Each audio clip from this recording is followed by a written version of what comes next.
Welcome to CGL mentor पे आप सभी का स्वागत है।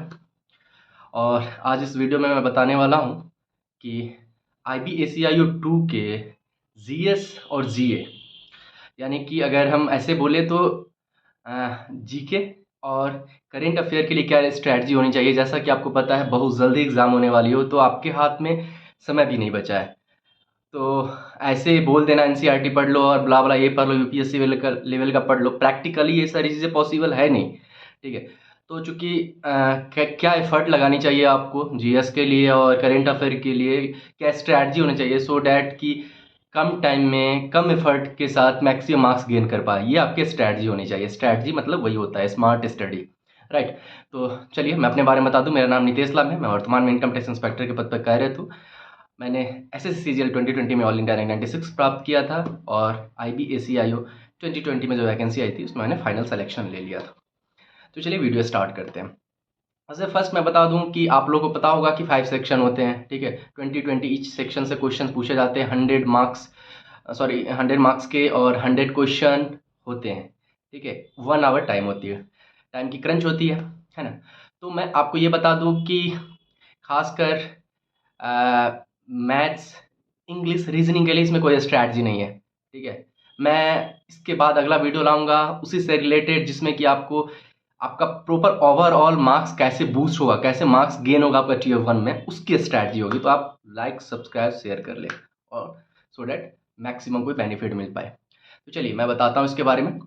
आप क्या करना, अब जो आपके पास टाइम नहीं है तो मैं अगर ऐसे बता दूं कि हिस्ट्री के लिए आप पढ़ लो एनसीईआरटी, ज्योग्राफी के लिए एनसीईआरटी 6 to 10 पढ़ लो, पॉलिटी के लिए लक्ष्मीकांत पढ़ लो, है ना, इकोनॉमी के लिए मृणाल सर का लेक्चर देख लो।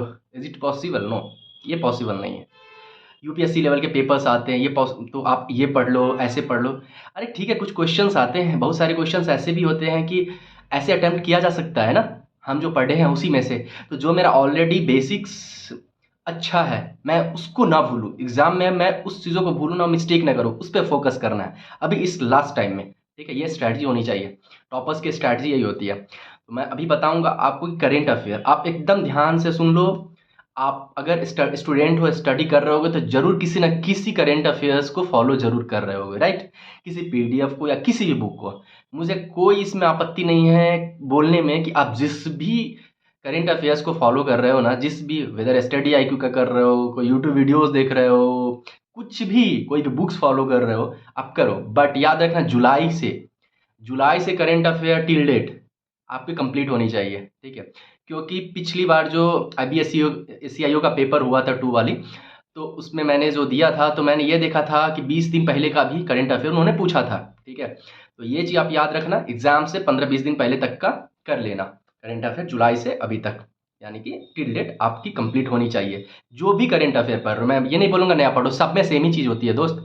ठीक, आपको सिर्फ करना क्या है ना, उसको रिवीजन करो 6 मंथ्स का। और जिन्होंने कुछ भी नहीं पढ़ा है, मैं बता दूं, कोई भी करंट अफेयर की पीडीएफ 6 मंथ्स की उठा लो, ठीक है, पढ़ लो। मैं बता रहा हूँ, 1 लाइनर पढ़ लो, डैट इज सफिशियंट। ठीक है, ऐसा नहीं है 1 लाइनर पढ़ो। आप दृष्टि वाली मैगजीन मत उठा लेना और ये कि उतना डीप नहीं, 1 लाइनर पढ़ लो, हो जाएगा। ठीक है, मैं ये बोलूँगा। और साथ ही साथ मैं बोलूँगा कि यार अगर पढ़ लिया हो ना तो उसको रिवीजन करो बार बार, 6 मंथ से ज़्यादा मत करो, मैं बोलूँगा। ठीक हो, किसी ने अगर 1 साल अगर उसके पास लगता है कि उसने कंप्लीट करा है तो कर लो, अच्छी बात है। अगर पहले से पढ़ते आ रहे हो तो कर लो, उसको रिवाइज कर लो, अच्छी बात है। करंट अफेयर का मसला खत्म। ठीक है ना, मैं बता दूँ, ये मत भूलना यार कि 20 मार्क्स के ना मैथ्स भी आते हैं जो कि बहुत इजी होते हैं, इंग्लिश भी रहते हैं, रीजनिंग भी रहते हैं, 60 नंबर उधर 60 मार्क्स। किसी बच्चे का अच्छा है तो 50-55 ऐसे ला सकता है यार। इतनी भी टफ पेपर्स नहीं होती जितने बनाया जा रहा है कि ये वो वैसे। ठीक है, 40 मार्क्स में आप अगर, मेरे को लगता है 25 मार्क्स भी गेन कर रहे हो ना तो ठीक ठाक ही है। बाकी के उधर मार्क्स गेन करोगे सिलेक्शन हो जाएगा। पिछली बार ना नॉर्मलाइज होते हैं बट 70 के आसपास ही जो होती है उसकी ना कट ऑफ होती है। ठीक है, मैक्सिमम मार्क्स गेन करो, अच्छी बात है, लेकिन याद रखो कि मैक्सिमम मार्क्स आपको इंटरव्यू में गेन करना इस पोस्ट के लिए काफ़ी अच्छा होगा, क्योंकि इंटरव्यू में जितना अच्छा मार्क्स है फाइनल सिलेक्शन वही दिलाएगी आपको। चलिए करंट अफेयर के लिए हो गई। मैंने प्रीवियसली पहले भी मैंने काफ़ी इसके बारे में गाइडेंस दे रखा है, जो नए हैं इस चैनल पे वो पिछला वाला वीडियो ज़रूर देख लें। अब आगे मैं बताता हूँ जीएस के लिए क्या स्ट्रैटेजी होनी चाहिए। देखो यार, जीएस के लिए उतने पढ़ना भी पॉसिबल नहीं है, उसके लिए भी सेम चीज़ है। हाँ, परेशान होने की बात नहीं है कि तेरे से नहीं निकल पाएगा, तूने पढ़ाई नहीं किया है जीएस तो। आपने कुछ ना कुछ पढ़ा होगा, मैं ये मान के चलता हूँ। अगर आप स्टूडेंट हो तो ज़रूर आपने लुसेंट ही पढ़ा होगा ना, कुछ भी तो पढ़ा होगा ना, ठीक है ना। जो चीज़ आपने पढ़ा है ना उसी को रिवाइज़ करो। फिर बता रहा हूँ, जो चीज़ पढ़ा, मैं सुनी सुनाई बातें नहीं बता रहा हूँ, मैं जो भी बताऊँगा प्रैक्टिकल बताऊँगा, और मैं जो फ़ॉलो करता था वो बताऊँगा। जो तुमने पढ़ रखा है ना, उसी को रिवाइज़ करो। ये याद रखो कि उससे अगर कोई क्वेश्चन आता है ना तो छूटना नहीं चाहिए, राइट। तो जो भी बुक जो फॉलो करते हो यार, कोई नोट्स बनाए होगे, कुछ हाइलाइटर यूज़ किए होगे बुक्स में, कुछ भी जहाँ जो भी है यार, वो पढ़ो। कुछ ऐसा रिसोर्सेज स्पेसिफिक बताने की ज़रूरत नहीं है, ठीक है। वो पढ़ो और उसी को बार बार रिवाइज करो, ठीक है। और उसी से जीएस हो जाएगा। बहुत लोग बोलेंगे अरे जी यूपीएससी लेवल का वो वाली आती है ना ऑप्शंस वाली, 1 और 2, 2 और 3, 2 ये वाली, जो यूपीएससी वाली जो पेपर के स्ट्रक्चर होते हैं, जो पैटर्न उस लेवल की, यार सारे क्वेश्चंस वैसे नहीं आते हैं ना, ठीक है। तो बना लोगे, ठीक है। और एक और स्ट्रैटेजी मैं बताऊंगा, अब जो वीडियो लाऊंगा उसमें स्ट्रैटेजी बताऊंगा, थोड़ा सा तुक्का लगाना पड़ता है यार।